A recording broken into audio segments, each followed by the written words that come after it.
नमस्कार, मैं हूं आरज़ू साई। आपको दिखाएंगे खबर 1 मिनट, यानी कि 1 मिनट में खबर का पूरा विश्लेषण।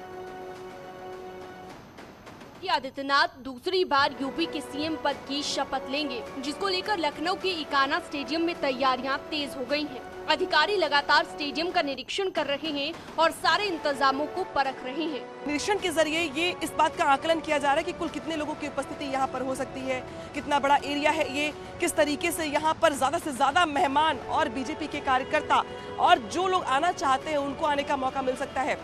इकाना स्टेडियम में करीबन 50,000 लोगों के बैठने की व्यवस्था है। योगी सरकार ने बच्चों को जो स्मार्टफोन बांटे थे, उसका आयोजन इसी स्टेडियम में किया गया था। सिक्योरिटी को लेकर जब से कल शाम से अधिकारी यहाँ पर आए हैं, निर्देश दिए गए हैं, उसके बाद से पुलिस बल की संख्या यहाँ पर बढ़ा दी गई है। मीडिया को अंदर एंट्री बंद कर दी गई है और अब पार्किंग से लेकर के जो वीवीआईपी गेस्ट होंगे उनकी एंट्री कहाँ से होगी, किस जगह से होगी, किस तरीके से यहाँ पर सिक्योरिटी के इंतजाम होंगे, ट्रैफिक किस तरीके से डाइवर्ट किया जाएगा। यूपी के डिप्टी सीएम दिनेश शर्मा ने अखिलेश के उस बयान पर निशाना साधा है जिसमें अखिलेश ने पोस्टल बैलेट के आधार पर समाजवादी पार्टी के 300 से ज्यादा सीट जीतने का दावा किया था। दिनेश शर्मा ने कहा कि विपक्ष दिन में सपने देखने से बाज नहीं आ रहा। कांग्रेस का पीछा करते हुए दिखाई पड़ी है। समाजवादी पार्टी और आरएलडी की भी तमाम लोगों की जमानतें जब्त हुई है। बीजेपी का ग्राफ लगातार बढ़ रहा है, इसलिए आंकड़ों का खेल करा के कोई ये बताना चाहे कि मेरी स्थिति बेहतर होती, ये तो दिवा स्वप्न देखने वाली बात हुई है। दिनेश शर्मा ने कहा कि केंद्र और राज्य के समन्वय को लेकर यूपी पूरे देश में एक मॉडल बनकर उभरा है। मैं समझता हूं कि भारत का एक मॉडल बना है उत्तर प्रदेश। केंद्र और प्रदेश का एक बेहतर समन्वय वाला राज्य उत्तर प्रदेश बना है और इसका सबसे बड़ा उदाहरण ये है कि 2017 से पहले जब हम सत्ता में नहीं थे उत्तर प्रदेश में और समाजवादी पार्टी की सरकार थी, हम एक भी योजनाओं में प्रथम स्थान पर भारत सरकार की योजनाओं में नहीं थे। विधान परिषद के चुनाव को लेकर बीजेपी में अभी प्रत्याशियों के नाम पर मंथन का दौर जारी है, जबकि समाजवादी पार्टी ने कई उम्मीदवारों की लिस्ट जारी कर दी है। बाराबंकी से राजेश यादव, जौनपुर से मनोज कुमार, वाराणसी से उमेश कुमार, पीलीभीत शाहजहांपुर से अमित यादव, प्रतापगढ़ से विजय बहादुर यादव, आगरा फिरोजाबाद से दिलीप सिंह यादव और बहराइच श्रावस्ती से अमर यादव को टिकट दिया गया है। यूपी में 36 विधान परिषद की सीटों पर 2 चरणों में चुनाव होना है, जिसको लेकर मंगलवार से शुरू हो गए हैं। पहले चरण में 29 सीटें, जबकि दूसरे चरण में 6 सीटों का नामांकन हो रहा है। यूपी में स्थानीय निकाय कोटे की विधान परिषद की 35 सीटें हैं, जिसके लिए स्थानीय निकाय और कैंट बोर्ड के निर्वाचित सदस्य, जिला पंचायत और क्षेत्र पंचायतों के सदस्य के अलावा ग्राम प्रधान वोट करेंगे। यूपी में विधान परिषद की कुल 100 सीटें हैं। आज से देश भर में 12 से 14 साल आयु वर्ग के बच्चों का वैक्सीनेशन शुरू हो गया है। यूपी में सीएम योगी आदित्यनाथ ने इस अभियान की शुरुआत की। उन्होंने लखनऊ में एक वैक्सीनेशन सेंटर का निरीक्षण भी किया, साथ ही बच्चों से मुलाकात भी की। बच्चों के टीकाकरण के लिए यूपी में 300 सेंटर बनाए गए हैं, जिसमें 12 से 14 साल आयु वर्ग के 82,64,000 बच्चों को वैक्सीन लगाई जाएगी। कोरोना महामारी के खिलाफ देश की इस लड़ाई को आगे बढ़ाने के लिए 12 से 14 आयु वर्ग के बच्चों को वैक्सीन की डोज दी जा रही है। यह कोवैक्सीन है और प्रदेश के अंदर 300 केंद्रों में यह वैक्सीन उपलब्ध करवाई जा रही है। प्रदेश में 84,64,000 12 से 14 आयु वर्ग के बच्चे हैं। इन सभी के लिए पर्याप्त वैक्सीन हमारे पास है। यूपी में 15 से 17 साल आयु वर्ग के बच्चों का वैक्सीनेशन भी 92% से ज्यादा हो गया है। 90 के दशक में कश्मीर में हुए हिंदुओं के पलायन के मुद्दे पर बनी फिल्म द कश्मीर फाइल्स को लेकर सियासत जारी है। बीजेपी इस फिल्म के बहाने कांग्रेस पर निशाना साध रही है। केंद्रीय मंत्री गिरिराज सिंह फिल्म को देखने के बाद भावुक नजर आए। उन्होंने कहा कि इस फिल्म को देश के गांव-गांव में दिखाया जाना चाहिए, जिससे कश्मीर का सच सबको पता चल सके। मैं तो कहता हूं कि जिन्होंने बनाया इसे गांव-गांव में दिखाना चाहिए कि देश के हालात कश्मीर से कम नहीं होगा। वहीं सीतापुर पहुंचे समाजवादी पार्टी के अध्यक्ष अखिलेश यादव ने बीजेपी पर निशाना साधा। उन्होंने कहा कि कश्मीर ही नहीं, लखीमपुर का भी सच सामने आना चाहिए। अगर कश्मीर फाइल पे फिल्म बन रही है तो कम से कम लखीमपुर फाइल्स पे भी फिल्म बननी चाहिए। ये पड़ोसी जिला जहां पर जीप से किसानों को कुचल दिया गया था, समय आए और लखीमपुर फाइल्स पे भी फिल्म बने। माफिया डॉन मुख्तार अंसारी के करीबियों पर पुलिस ने शिकंजा कसना फिर से शुरू कर दिया है। लखनऊ में मुख्तार के करीबी जुगनू वालिया के आलमबाग स्थित घर की प्रशासन ने कुर्की की कार्रवाई की। बकायदा अनाउंसमेंट कर कार्रवाई को अंजाम दिया गया। जुगनू वालिया के भय, आतंक और रसूख का खात्मा आज लखनऊ पुलिस की ओर से किया जा रहा है। जुगनू वालिया पर 25,000 का इनाम है जो फरार चल रहा है, जिसे सरेंडर न करने पर आलमबाग पुलिस ने ये कार्रवाई की। मुख्तार अंसारी के करीबी जुगनू वालिया के घर की कुर्की लखनऊ पुलिस प्रशासन ने शुरू कर दी है। आलमबाग इलाके में चिक रेस्टोरेंट के मालिक की हत्या के मामले में आरोपी बनाया गया था जुगनू वालिया, जिसके ऊपर 25,000 रुपए का इनाम भी रखा गया है। पुलिस उसकी गिरफ्तारी के लिए लगातार दबिश दे रही थी। उसके सरेंडर ना करने पर आलमबाग पुलिस ने एक मुकदमा भी जुगनू वालिया के खिलाफ और लिखाया है, जिसके बाद कोर्ट से आदेश लेकर अब मुख्तार अंसारी के करीबी जुगनू वालिया के घर की कुर्की की कार्रवाई आज चल रही है।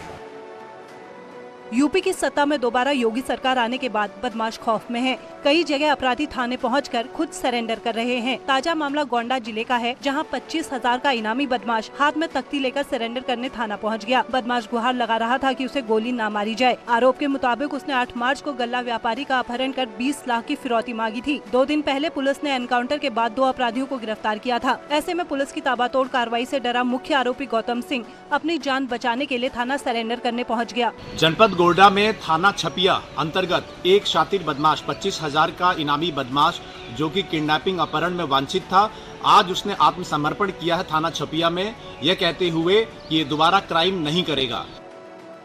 उधर सहारनपुर जिले में भी अपराधी अपनी जान बचाने के लिए थाने में हाजिरी लगा रहे हैं। चिल्काना थाने में कई हिस्ट्री सीटर पहुंचे और लाइन में लगकर अपनी हाजिरी दर्ज करवाई। साथ ही भविष्य में भी फिर से अपराध न करने की कसम खा रहे हैं। दरअसल पुलिस ने इलाके में हिस्ट्री सीटर बदमाशों की सूची बनाकर उन्हें थाने बुलाया था।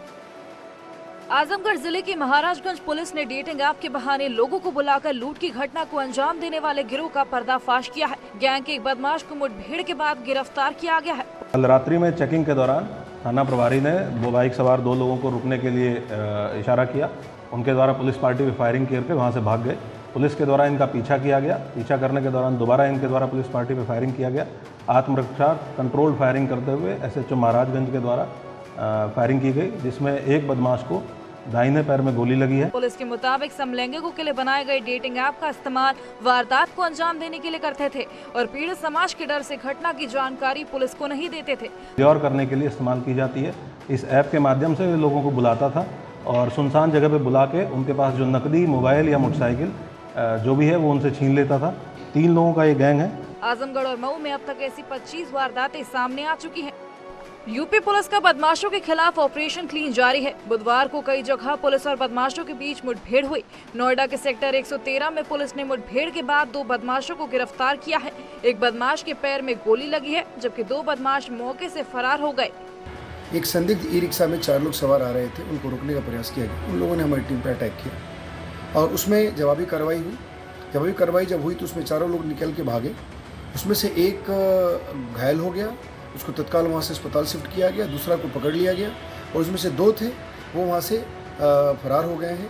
उधर हापुड़ के गढ़मुक्तेश्वर पुलिस और SOG टीम को बड़ी कामयाबी हाथ लगी है। पुलिस ने बिजली विभाग की तार चोरी करने वाले गिरोह का पर्दाफाश करते हुए 12 बदमाशों को गिरफ्तार किया है, जिनमें 2 गोली लगने से घायल हो गए। ये तार चोरी का गिरोह है। ये अंतर जनपदीय अपराध ये कर रहे हैं। इनके पास से भारी मात्रा में एक पिकअप गाड़ी पर तार की बरामदगी हुई है, एक सेंटो कार तथा इनके पास से एक पैशन प्रो मोटरसाइकिल बरामद हुई। बिजनौर के चाहशीरी मोहन के चौराहे पर एक इलेक्ट्रॉनिक सामान के शोरूम में भीषण आग लग गई, जिससे दुकान में रखा लाखों का माल जलकर राख हो गया। बताया जा रहा है कि शॉर्ट सर्किट के चलते ये आग लगी थी। घटना सुबह करीब 6 बजे की। जब लोगों ने दुकान से धुआं उठता देखा तो दुकानदार को इसकी सूचना दी गई। पहले तो दुकानदार ने लोगों की मदद से आग पर काबू पाने की कोशिश की, लेकिन थोड़ी ही देर में आग की लपटें इस कदर विकराल हो गईं कि पूरी दुकान को अपनी चपेट में ले लिया, जिसके बाद फायर ब्रिगेड को सूचना दी गई। मौके पर पहुंची फायर ब्रिगेड की टीम को आग पर काबू पाने में कड़ी मशक्कत करनी पड़ी। उधर लखनऊ के पुनरिया कबाड़ मंडी में भी आज भीषण आग लग गई। जिससे 12 से ज्यादा झोपड़ियां जल गई। फायर ब्रिगेड की आधा दर्जन से ज्यादा गाड़ियों ने 3 घंटे की मशक्कत के बाद आग पर काबू पाया। अयोध्या में एक मुस्लिम युवक पर लव जिहाद का आरोप लगा है, जिसको लेकर हनुमानगढ़ी के महंत राजू दास ने पीड़ित परिवार के साथ थाने पहुंचकर आरोपी के खिलाफ कड़ी कार्रवाई की मांग की। पीड़ित के परिजनों के मुताबिक इलाहाबाद के सिराथों का रहने वाला शाहबाज खान पिछले 10 दिन से अपनी पहचान बदलकर उनके यहाँ रह रहा था। उसने अपना नाम राज सक्सेना बताया था। जब उससे आधार कार्ड मांगा तो उसने आनाकानी की। परिजनों का आरोप है कि शाहबाज उनकी बेटी को अपने साथ इलाहाबाद ले जाने की फिराक में था। वहीं पुलिस इस मामले में कुछ भी बोलने से बच रही है। धर्मगुरु तुम लोगों के ऊपर कम से कम तुम अपने बच्चे को समझा नहीं पा रहे हो। इस प्रकार के जो है षड्यंत्र करके और हिंदू बहनों को बहलाकर फुसलाकर लव जिहाद के चक्कर में फंसाकर और जिस प्रकार से प्रताड़ना और पीड़ा देते हो, दुर्भाग्यपूर्ण है। तो इसके नाते प्रशासन को धन्यवाद है और योगी जी की सरकार है। योगी जी की सरकार में अच्छे अच्छे ठंडे हो जाते हैं, तो ये लव जिहादी भी अब ठंडे हो जाएंगे। बदायूं में होली पर अपने घर वापस लौट रहे मजदूरों से भरी एक गाड़ी सड़क किनारे खड़े रोडवेज बस से टकरा गई, जिससे गाड़ी में सवार 10 लोगों में से 3 की मौके पर मौत हो गई, जबकि एक ने इलाज के दौरान दम तोड़ दिया। वहीं 6 घायलों में से 3 की हालत गंभीर बनी हुई है, जिन्हें इलाज के लिए हायर सेंटर बरेली रेफर किया गया है। घटना मुजरिया थाना इलाके में हुई। मुजरिया जनपद बदायूं में एक एक्सीडेंट की घटना हुई है, जिसमें एक इको गाड़ी जिसमें 10 लोग सवार थे और एक खड़ी हुई रोडवेज में पीछे से टक्कर लगी और गाड़ी दुर्घटनाग्रस्त हो गई। पुलिस के मुताबिक गाड़ी में सवार लोग होली के त्योहार पर हरियाणा से घर लौट रहे थे। इसमें ये सवार सभी 10 व्यक्ति जो मूल रूप से थाना हजरतपुर के रहने वाले थे और चरखी दादरी हरियाणा में मजदूरी का काम करने गए हुए थे और ये होली के त्योहार पर वहीं से वापस लौट रहे थे और ये घटना घटित हो गई। वहीं घटना के बाद से रोडवेज बस का ड्राइवर फरार चल रहा है, जिसकी तलाश अभी भी जारी है। और यहाँ रुकेंगे छोटे से ब्रेक के लिए, जल्द हाजिर होंगे।